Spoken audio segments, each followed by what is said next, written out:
You, yes you, have a demon. You're probably thinking, no, not me. Okay, so perhaps not everybody watching me right now has a demon, but the majority of people do. You can be demonized and not know it. Forget about the notion that demon-possessed people are like zombies out of the night of the living dead.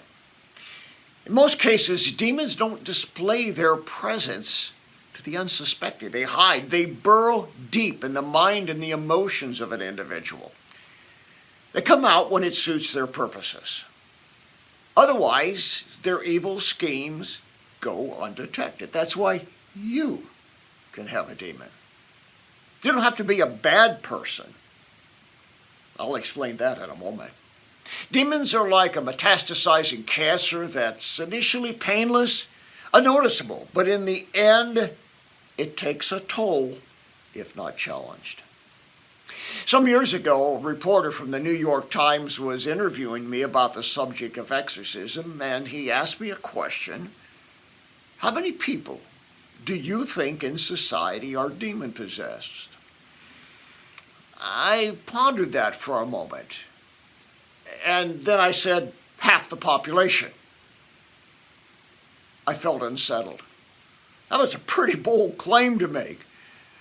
I reflected on it, and then I realized, no, not half. I had underestimated, not overestimated. Good, godly people can have demons, because in many cases, these demons were ancestrally inherited. That individual lives under a curse because of the witchcraft of the forebears. Possessed people often live with internalized evil. For so long, they don't know their identity versus the demon's identity. And that bondage can go on for years, sometimes even decades, unless something threatens the demon's stealth strategy. A person with a demon, including a Christian, may struggle with moral lapses, battles of recurring addiction, fits of rage and depression. Relationships crumble.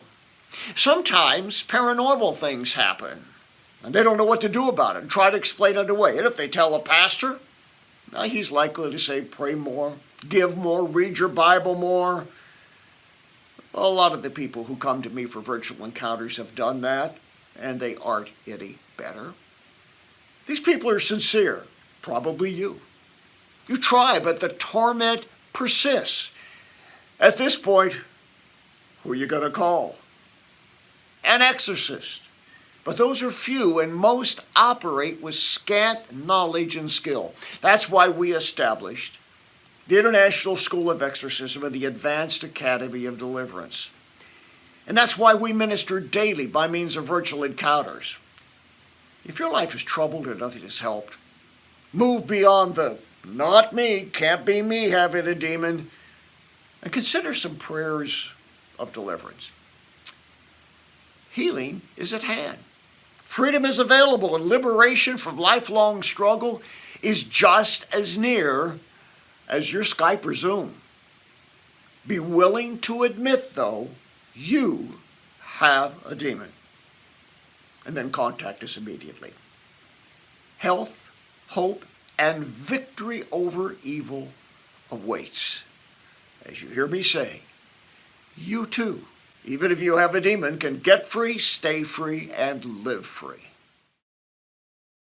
Your financial support and prayers make it possible for us to bring hope for the hurting and freedom to those in spiritual bondage. For the latest information regarding ministry outreaches, go to boblarson.org or call 303-980-1511.